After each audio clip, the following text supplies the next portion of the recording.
Greetings, YouTube. The Doctor is in. Dr. Urias Papers here, coming at you with another commentary on Dungeons & Dragons. Don't forget to hit that subscribe button. If you like this video, hit the like button. And if you have any questions or comments, please leave a question or comment. All right, it is time for another installment of the Doctor Spell Prognosis. Today, we are talking about the first level spell, Ensnaring Strike. It is a first level spell, obviously, and it is usable by Rangers and Oath of the Ancient Paladins.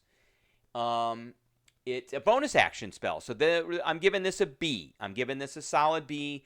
This kind of fits into a prototype for a lot of these ranger spells that are stacked on top of an attack where they last a minute, and the first time that you hit something, an effect happens. So first level spell, you cast it as a bonus action, so you could cast this as a bonus action and then make an attack. It has a range of self, so you're doing it on yourself. It's a verbal component. That's great. It is concentration, but it does last for a minute. It is probably the worst saving throw that there is, so it is a strength saving throw, and it does piercing damage, which is not great in itself, but it's magical piercing damage, so that's okay. But it is a strength saving throw. That kind of brings the prognosis down a bit. So the next time you cast a spell as a bonus action, the next time you hit a creature with a weapon attack, so that's any weapon. That's a melee weapon attack or a ranged weapon attack. Before this spell ends, a writhing mass of thorny vines appears at the point of impact. Target must make a strength saving throw.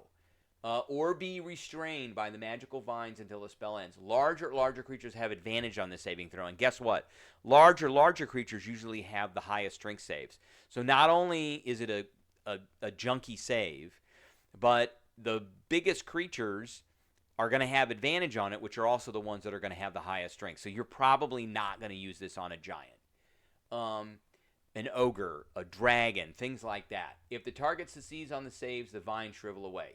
While restrained, the target takes a d6 damage at the start of each of its turns. So that's for a full minute, as long as you concentrate on the spell.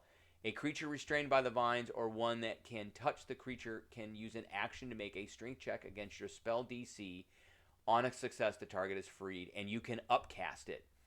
So while they're restrained, there's a couple of great things that happened.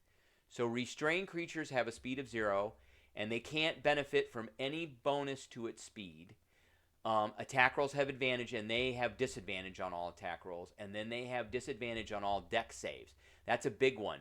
So you could you can kind of plan this out with some of the other members of your adventuring party, where you hit them with this. Hopefully it works. They're restrained, and then they can hit them with a dex saving throw effect. Lightning bolt, fireball. I don't know. You may argue that that'll burn the vines away. But lightning bolt, anything that's dex based, like the one we just talked about yesterday was Earth Tremor. That's a dex save, and so you can kind of synergize and stack that up. It doesn't do a lot of damage, but the restrained part is the big one. That's the biggie. But it is a strength saving throw. Not the greatest thing, so you might want to think about using this against spellcasters who look squishy, who probably have low strength scores, and so you may have more success with that. It's kind of situational who you can use this against. But again, restraint is great. They got a speed of 0. If you use this against flying creatures, then a lot of flying creatures have to move to stay in the air, and you hit them with this, and they go to 0, and they fall. So, and I would argue that because they're restrained, they actually can't start flying if they use a mechanical way of flying, like if they have wings. So it is useful that way as well. So, all right, that's what I got for everybody today. I hope everybody enjoyed, and I'll catch everybody later.